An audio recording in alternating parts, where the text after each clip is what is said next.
Ladies and gentlemen, please put your hands together and join me in welcoming Angus Cockayne.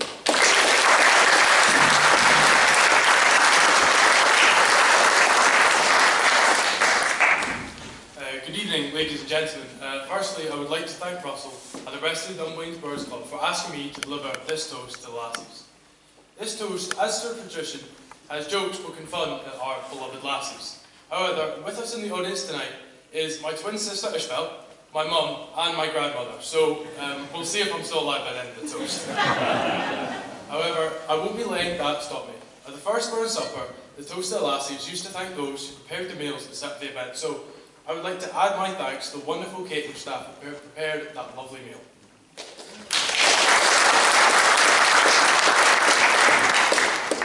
When preparing for this toast, I tried to think all the words I could to best describe women. I found myself struggling to write a detailed, long-winded, overly complicated description to reinforce my point that, ladies, I just don't have your skills. That being said, there's lots we love about our Lassies. Their renowned intelligence, unwavering care and compassion, and not to mention their breathtaking beauty. Among the other striking qualities women possess is the great wit and charm, which isn't good news for me as the head girls for Parkman Lassies is next. Reminding me of a joke I once heard. We set the scene in the doctor's office. The patient's family gathered to hear what the doctor had to say. Things don't look good. The only chance is a brain transplant. This is an experimental procedure. It might work, but the bad news is that brains are very expensive, and you have to pay the cost yourselves. Well, how much does a brain cost? Asked the relatives. For a male brain, £500,000. For a female brain, £200,000. Some of the younger male relatives tried to look shocked, but the men nodded understanding, and a few actually smirked. Then the patient's daughter asked, why the difference in price between male brains and female brains? A standard pricing practice, replied the doctor. Women's brains have to be marked down because they've actually been used.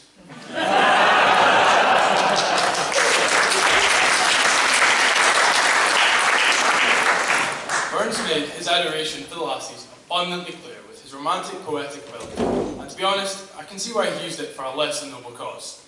Burns had many lovers and romantic flings across his life. Helen, Elizabeth, Jean, Mary, Anne, Agnes, Jenny, the list could probably fill my whole toast. But after reading Burns' letters and poems and songs, I can see why the ladies were falling at his feet. However, knowing the way women talk, I wouldn't be surprised if he hadn't received some less than flattering poems in response. Just goes to show that women, and particularly Scottish women, are fierce and won't put up with any nonsense. Which leads me into this story. One evening, a group of men sit at a bar drinking and socialising. A German man, an American and a Scot. They discuss their troubles, the day's events and the football.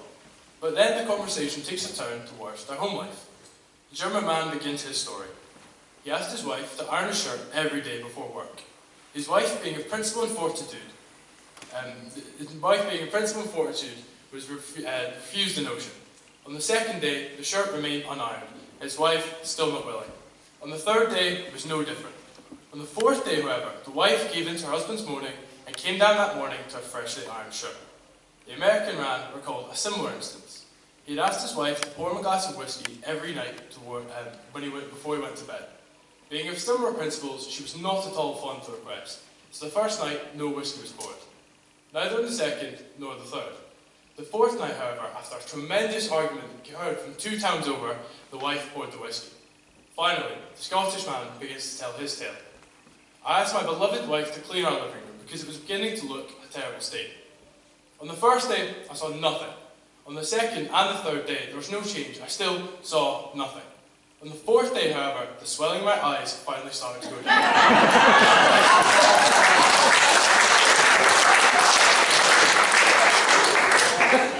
As mentioned, Burns is known for his appreciation of the Lassies. My dad's good mate Paul grew up in Mauchline, where Burns lived from 1785. This is also where Burns met his wife, Jean Armour. One of his poems, named The Bells of Mauchline, showcases Burns' fierce love for Jean and the fact he had a really good look around first. In Mauchline there dwells 6 proper young belles, the pride of the place and its neighbourhood all. Their carriage and dress a stranger would guess, in London or Paris they'd gotten it all. Miss Miller is fine, Miss Markle is divine, Miss Smith she has wit, and Miss Betty is broad.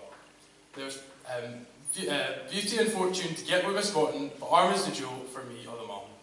Paul always used to tell me that street names in Mopgun were named after Burns' various conquests with the Lassies. As you may know, Burns was, or as we heard earlier, Burns' position, he was offered the position as exciseman of Dunblane, but died before he could take up the post. Let's just be glad he didn't, because can you imagine the havoc he would have caused with the street names in Dunblane? Our times, in the modern era, differs greatly from Burns' times. With the addition of social media, we've been given many amazing upsides, as well as its pitfalls. I was trying to think what use the Bard would make of it.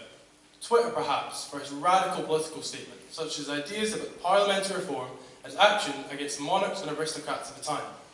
Thinking about it, he'd have fit right in these days. He would have found Facebook handy to keep track of his extensive family, his 9 children he fathered with Jean Armour, and the 4 children he had with other ladies.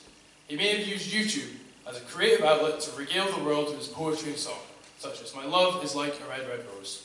He definitely would have used Instagram to look at the photos of the pretty lassies and tell them just how great he was, but seriously, who am I kidding? We all know he would have spent all his time on Tinder. The consensus among all who study Burns is he was a political radical for his time. Additionally, it is said that Burns was a remarkably good father through the 18th century. He set up provisions for his children to make sure they were cared for, such as providing financial support to his illegitimate daughter. In a quote from James Gray, rector of the Dumfries Academy in Burns' day, Gray said, "He superintended the education of his children with a degree of care that I've never seen surpassed by any parent in any rank of life whatsoever." Like Burns, we should all look to the changes we wish to see in our times. Women's rights and the treatment of women globally has improved for Burns' times, but not enough. Burns was a shining example of a father, and we should look to women all over the world and make sure they have the same rights and protections as we would want for our mothers, sisters and daughters.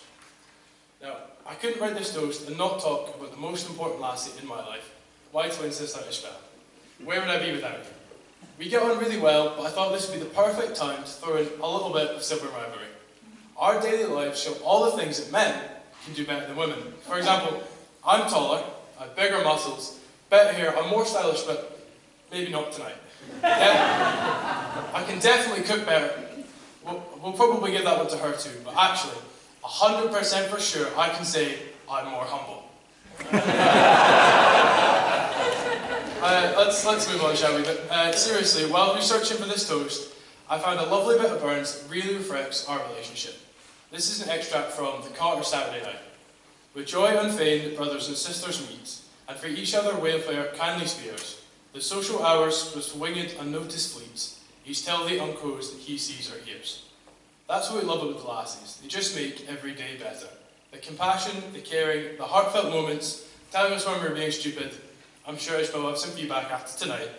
But ultimately, they're there for us in our times of need. What would you do without them? Probably as little as possible.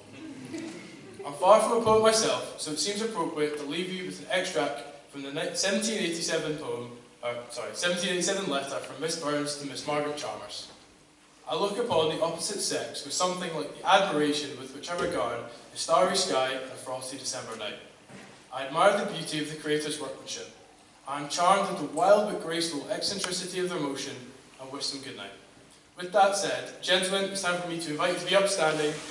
I invite you to raise your glasses in a toast